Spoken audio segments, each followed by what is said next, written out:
Hi everyone, welcome to today's video. For today, I'm going to show you how to decorate a couple of our little absolutely adorable coffin treat boxes. So these are in our holiday catalog, and it's just one of those really fun things you can do for Halloween. And I had some people reach out like, well, what do I do with these and how are some really easy ways to decorate them? So I'm going to show you two different ways to decorate them, how I kind of filled one of them, and yeah, so super fun. Like I said, we're going to be doing two different things today. They're very similar, so I'll walk you through each of them. Nothing super crazy. So let's go ahead and walk through what you're going to need to make these. Now before I get super into it, I just want to talk to you guys about our holiday catalog, which, by the way, if you don't have one of these, let me know and I'll send you one because it's fantastic. So one of the things that you can actually do, so most of these products as we go through them are part of our Monster Bash suite. And as you kind of will see, so we're going to be using these four, and these two. So basically everything aside from the ribbon, which you totally could use, is everything that we're using in the suite. And what you can do is you can actually purchase the entire suite using one item code. So you don't have to punch in all 7 items. You can get everything using just this one item code, and it's $89.50. So just wanted to point that out because we are going to be using, like I said, basically everything aside from the ribbon in this suite. So if you're interested, that's a super easy way to get everything you need. Now you are going to need a couple additional things, which I'll talk to you about as we go through that. But I just wanted to point that out as an option in case you wanted to get this really quickly. That's super easy to grab all of those items at once.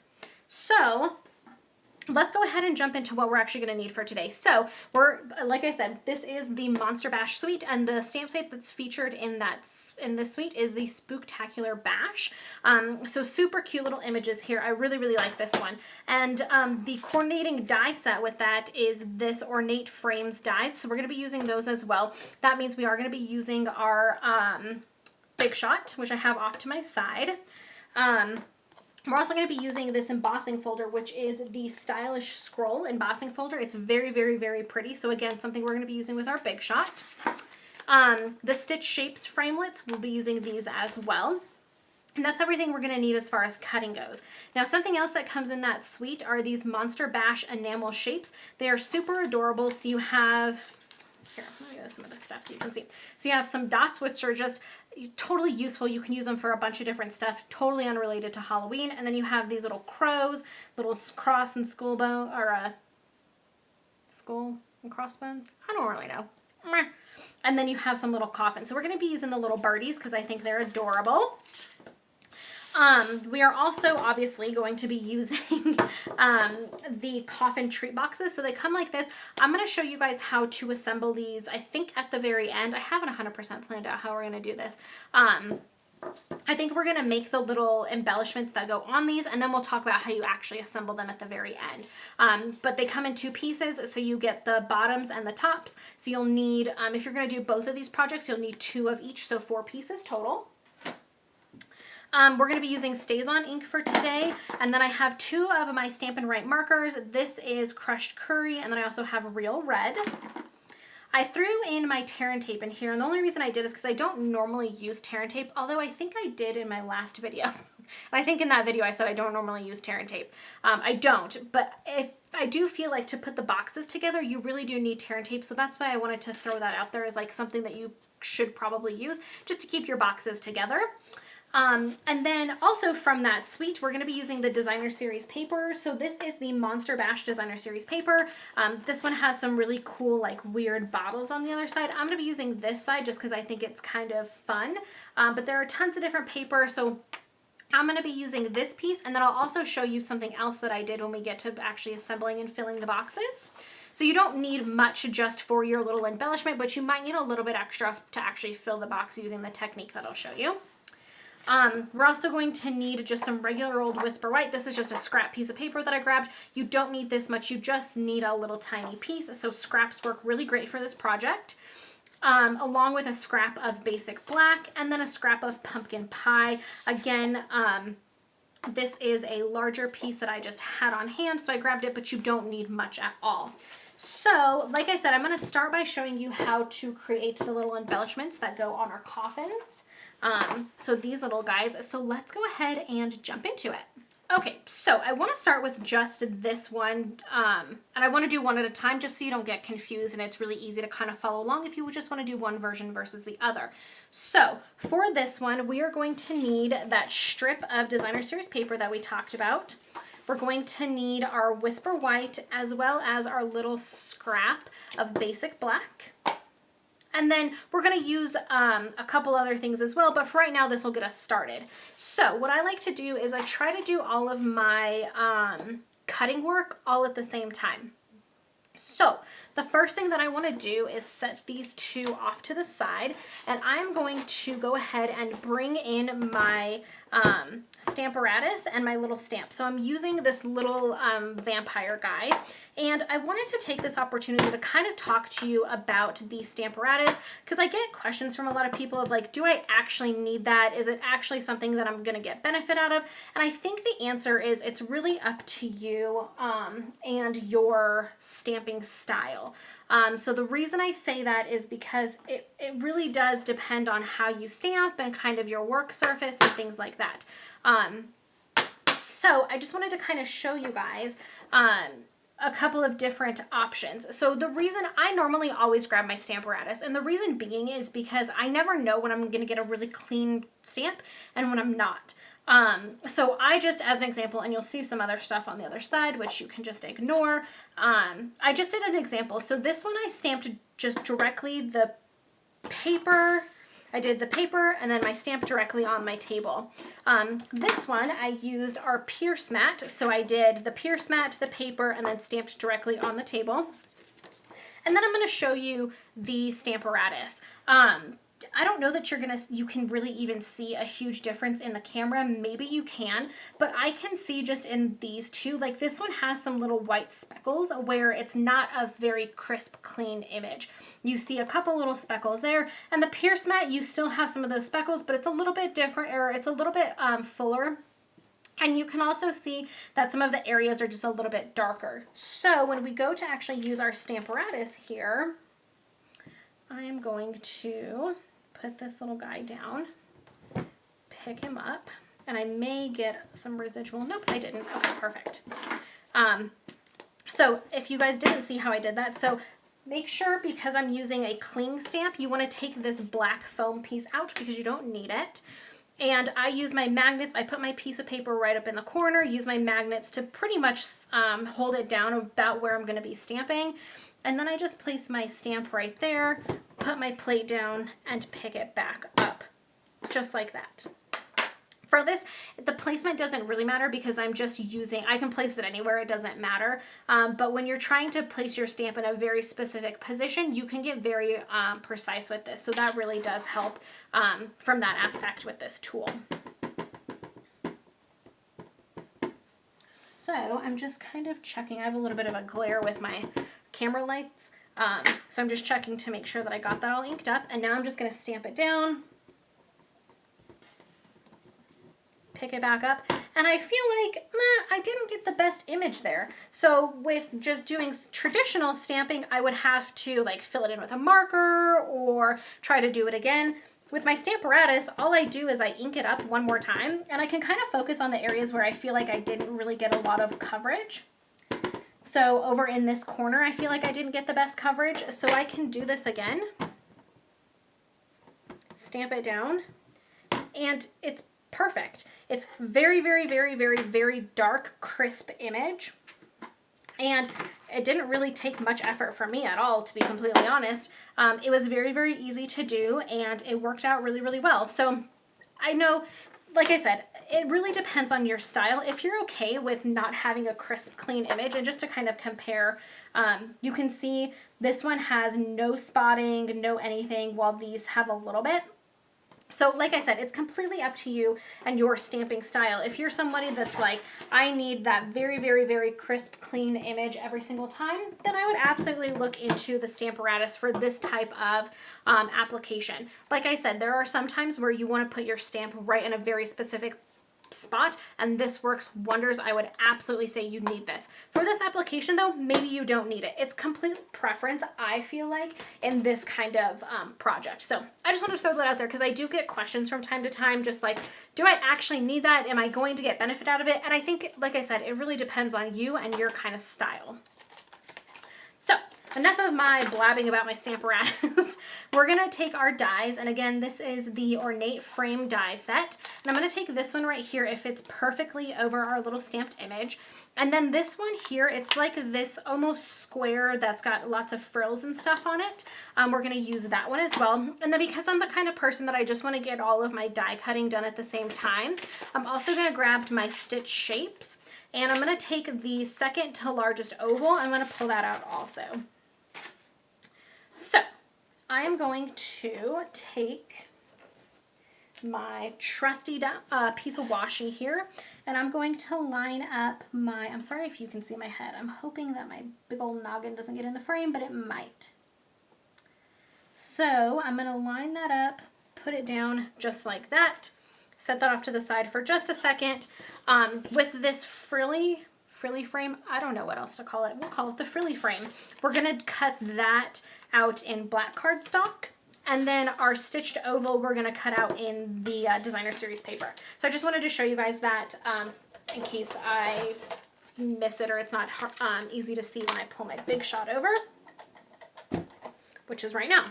So I'm going to put my plate down. I do have the older one, so I'm using the thickest insert that you can do. My bottom plate, which is absolutely disgusting, but you know, I'm just going to roll with it. I'm going to stick that in there, trying to see how to just strategically do this to get all of this stuff done in one swoop. There you go. Oops, I actually forgot another thing that we will possibly need in a second. Let me grab this really fast. Whoops. I'll talk to you guys about this in just a second. Okay, where's my other plate? There it is. So let's stick this bad boy down and start cranking her through. So I do find with the piece that we're cutting out using the black cardstock, I do find like this one, I'm going to take that one out, and I'm actually going to take this piece out also. So the piece with the black cardstock, it is much more intricate. So I find that I do have to roll it through a couple times. I'm pretty sure we still have our precision plate. Maybe we do, maybe we don't. I honestly haven't looked. That would absolutely help something like this. I just roll it through a couple extra times. It doesn't really bother me, to be completely honest with you. I don't, you know, it is what it is. It works okay for me. And then I just kind of check very gently, like, okay, yep, it's going to come out, no problems. So I'm going to take, whoops, my big shot, set that off to the side. Now the thing that I wanted to talk to you guys about is our Take a Pick tool. And I can't remember what the name of this is. I have my catalog right next to me because I always keep it right by my side. Let me see if I can quickly find for you the name of that, because it is a separate piece. Yeah, so we have our Take Your Pick tool, and then we also have the Take Your Pick die brush tip.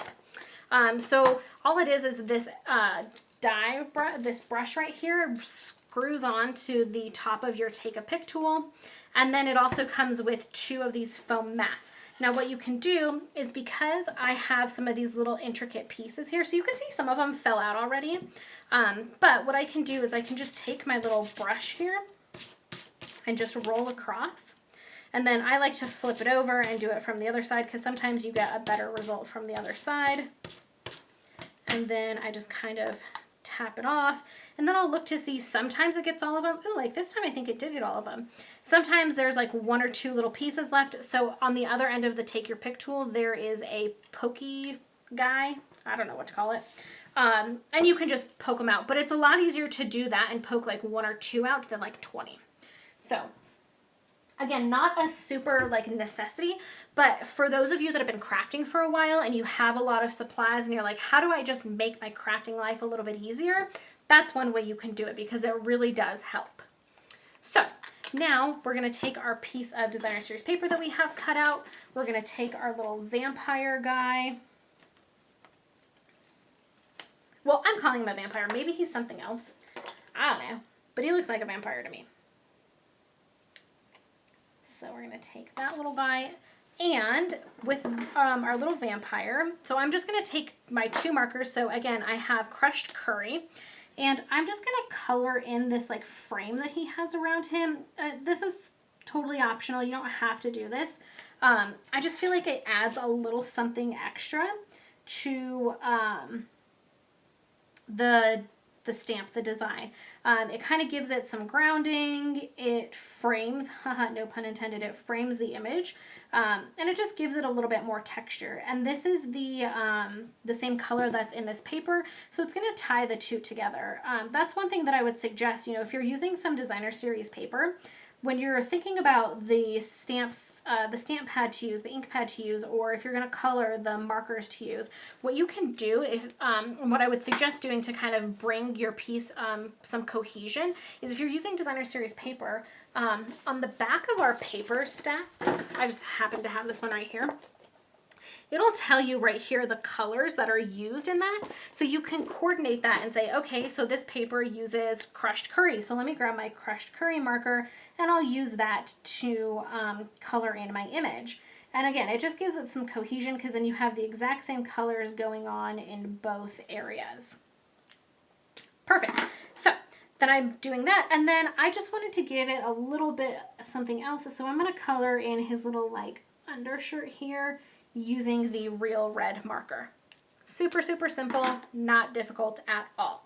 Now it's just time to put everything together. So I'm going to flip this little guy over and I'm going to flip my little frame over, and just for sake of not having to use some other kind of adhesive, I'm just going to use a piece of tear and tape on the back of my little black frame here.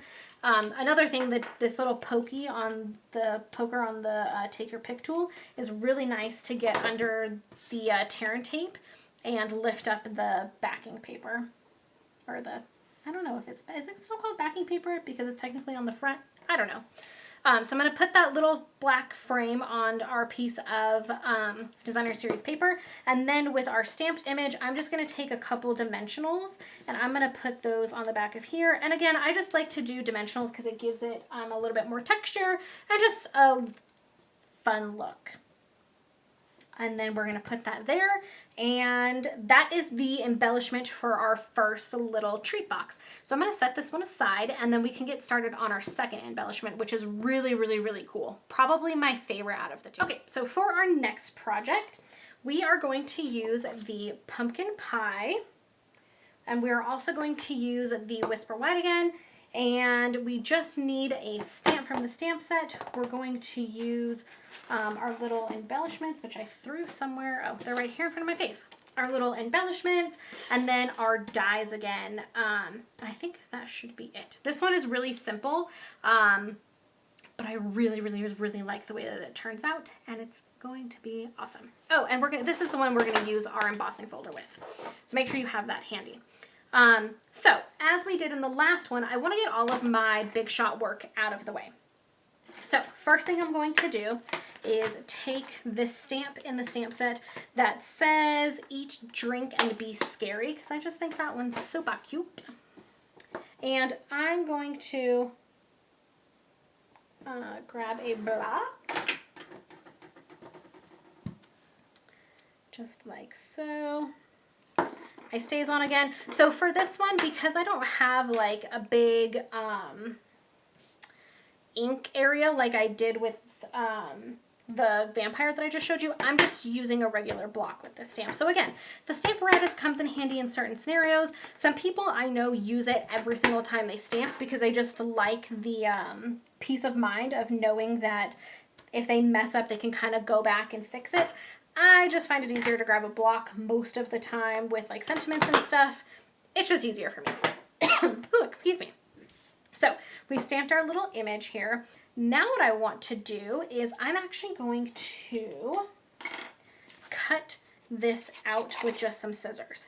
And you're like, Lindsay, I thought we were using the little frame die that we just used. We are. I promise. We are. We will get there.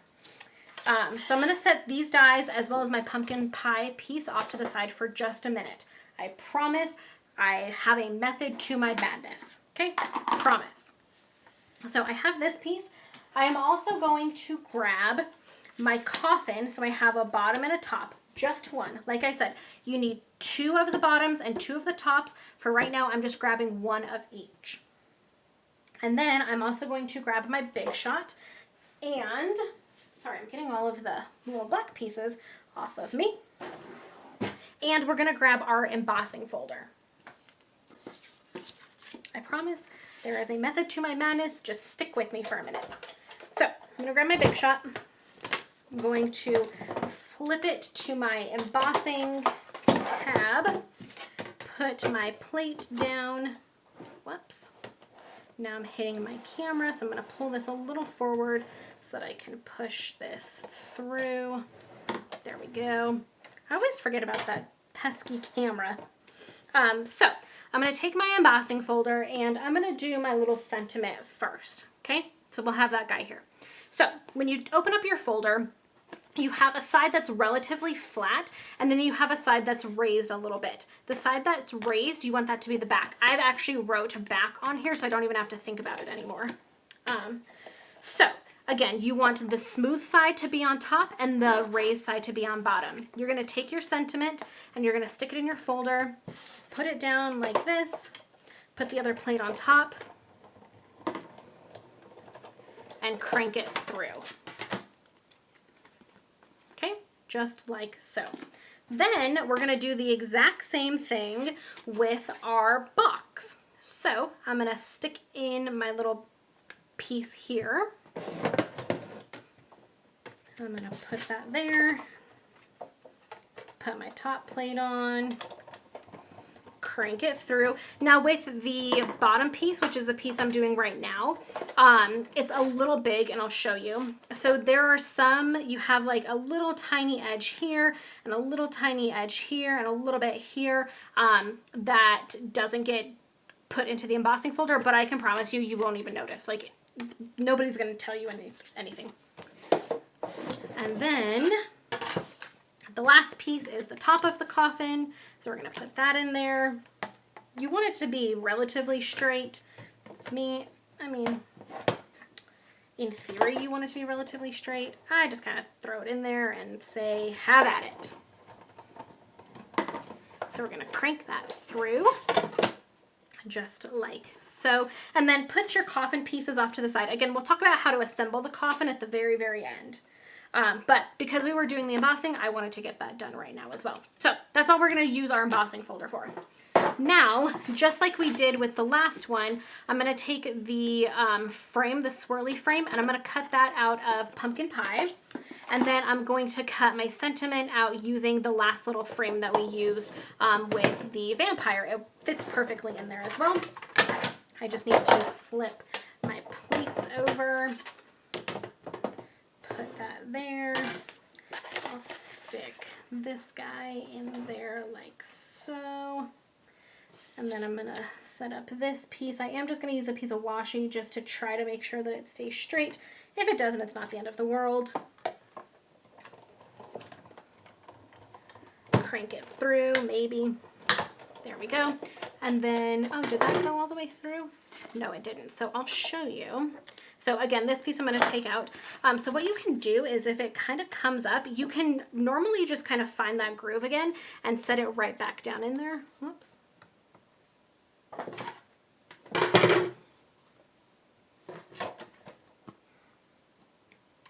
Put my plate back on. Crank it back through a couple more times. Had my plate crooked.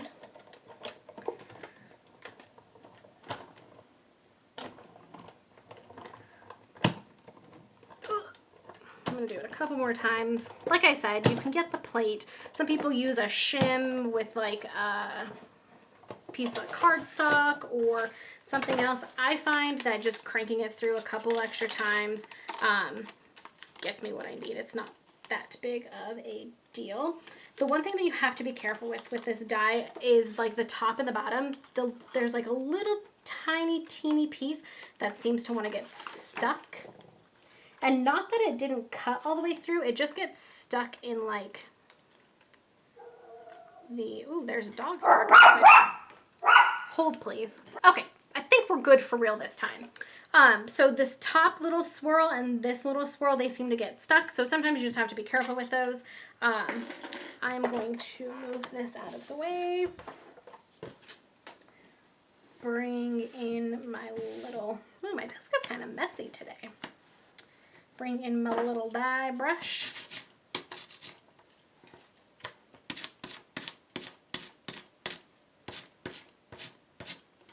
Okay, and then you can see I have a couple little pieces that just don't want to come out, so I'll just poke those through. No biggie at all. And we are good to go. Sorry, this little piece on the back doesn't want to come out all the way. There we go. Okay, so I'm going to set that off to the side. Swipe away all these orange bits. I'm going to lift up my piece here off of my washi, so we're good to go. So this one, like I said, is super duper easy. So for this one, I'm going to take my little white piece, I'm gonna flip it over, grab a piece of tear and tape, stick that on the back, and I cut that piece a little too long, so I'm just going to do layout. And I have this little tiny piece of tear and tape. I'm going to save that for just a couple minutes. Oh, what is happening on my watch?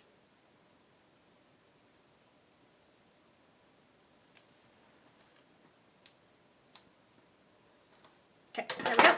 So I'm going to put this directly down on my piece of pumpkin pie. Super stinking cute.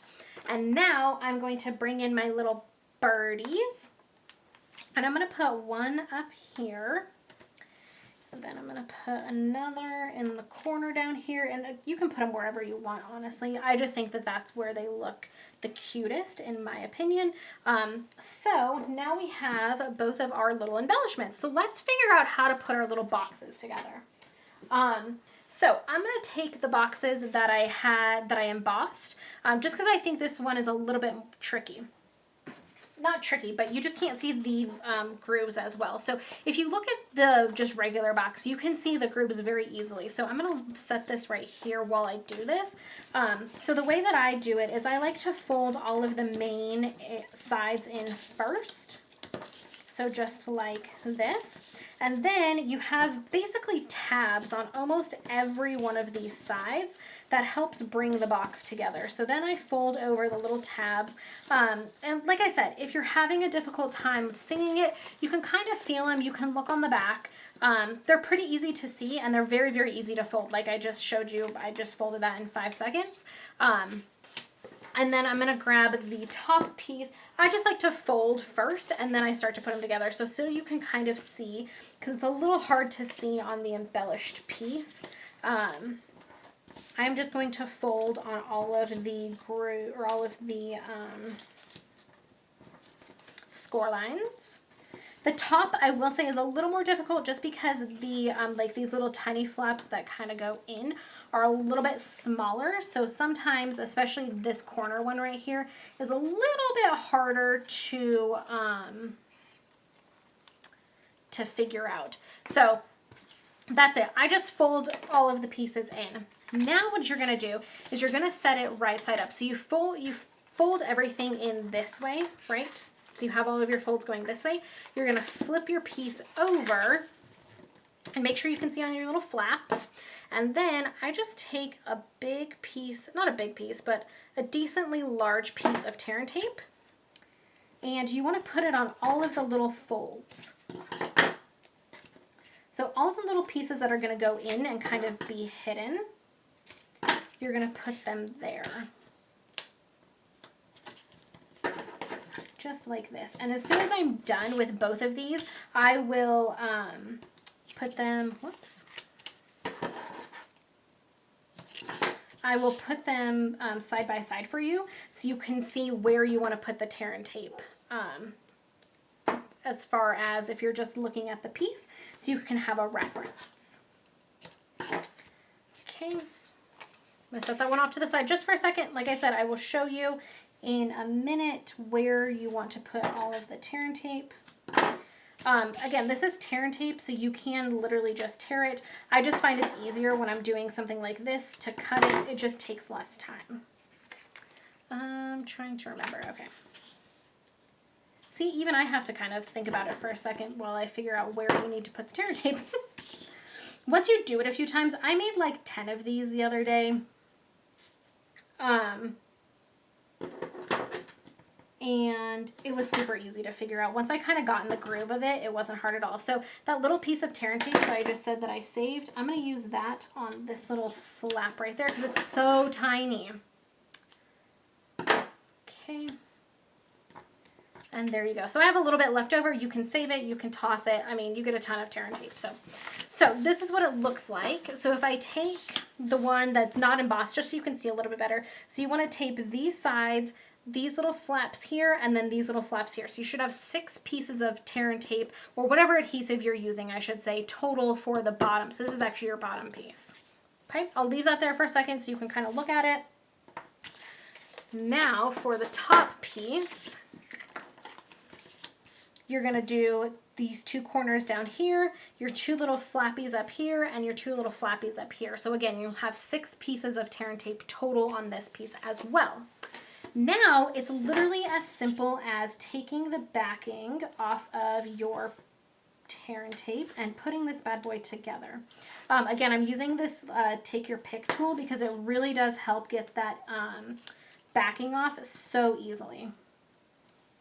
You just kind of slide it in there and a corner will start to come up and you'll get it no problem. So this is the top. So what I'm going to do is I like to actually start at the bottom. So I'm going to fold this up and then I'm going to fold up my sides here. And then you're just going to take this and where your tear and tape is, you just want to stick that inside. So you create a nice little corner there. So again, I'm going to fold this edge up. My tear and tape is right there and I'm going to stick it down.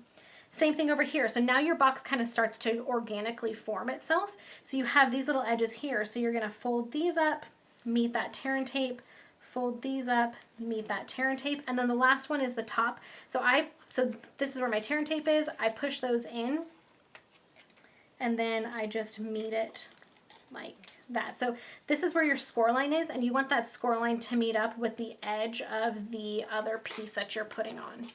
So now we have our little top there. I'm gonna set that off to the side for a second. Again, pull the backing off of my tear and tape. And like I said, I promise you just have to do it. You just have to try to put it together and it kind of forms on its own. It's really, really funny how you do like one piece and then it just kind of does it on its own. It's pretty cool. So again, I like to start with the bottom just because that makes most sense to me. So I'm going to pull this edge up, line up my score line with the edge of this piece, and stick down my tear and tape. Again, the tear and tape is inside the box. So again, line up the score line with that edge, push down the tear and tape, and then it's starting to form already. So I'm going to do that on this edge. And I get on there, and the box is symmetrical. So I do it on one side, and then I do the other side, and then I do one side, and I do the other side, and then I do one side and the other side. And that's how the box kind of starts to form all on its own. And then again, I'm going to push these little flaps in,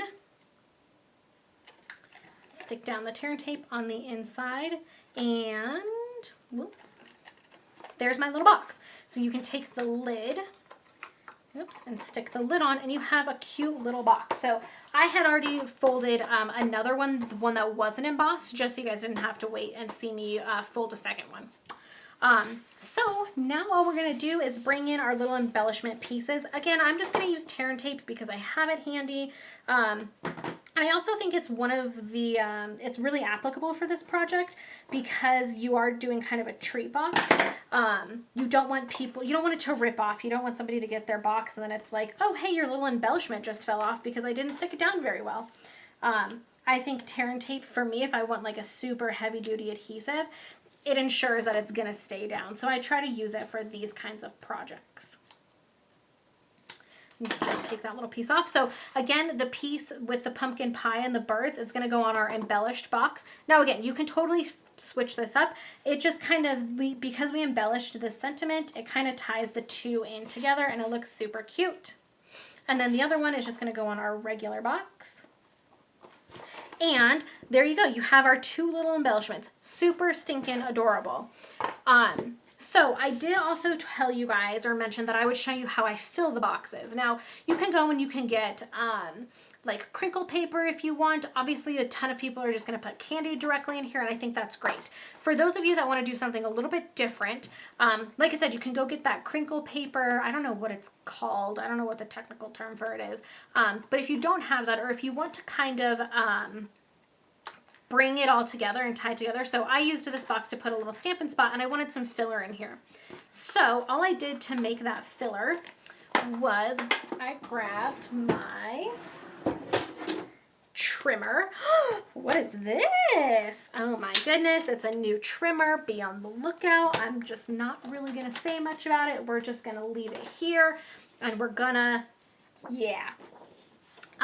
So back to what I was saying is I just took some designer series paper, the same pack, so it all coordinates together, and I'm just going to do a 1/4 of an inch strips. So it's 1/4 of an inch by 12 inches. And I think I did like, I don't know, maybe 5 or so. I honestly don't remember how many I did for this little box. I would say you can just do it and then see if you have enough. And then if you don't have enough, it's really simple to cut a couple extra. So I'm just going to do 5 because that seems like a good number for me.